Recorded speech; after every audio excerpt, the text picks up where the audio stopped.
Philippines' fight to keep trying to retain the West Filipino Sea out in the Philippines versus China. So President Duterte has came out and said that it would be bloodshed for the Philippines to try to retain the West Philippine Sea, which China is trying to claim right now, and the Philippines owns right to that Western Sea, but China is trying to claim it.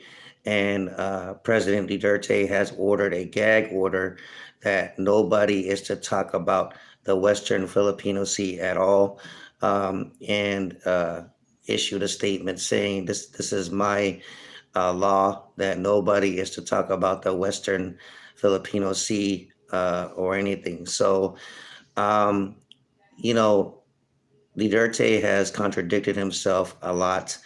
At first, he says that he would fight to keep the Western Filipino Sea, and then now he's backing off, uh, you know, and allowing China to claim it and take hold of that territory which the Philippines owns, that Western Sea. So, um, I don't know if they're going to come to blows, Philippines and China.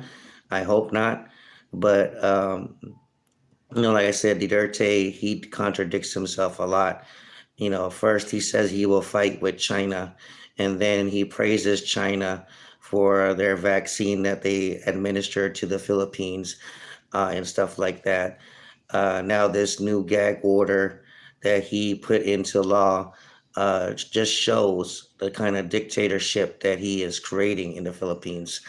The Western Sea is something that the Philippines has owned and used, even though it's on China, it's by South China's land, but is owned by the Philippines. So the Philippines have every right to it since they own it, but China now is trying to claim it, and looks like they're going to take full hold of that Western Sea.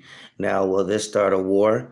I don't know. Duterte, he's kind of backing off and telling people in the Philippines to not talk about it and sign this new gag order to not talk about it. So I don't know if they're going to go to war over this, but it's something to watch, because if China could do this to the Philippines, what else can they do to the rest of the world? All right. Like is subscribe to Zany62.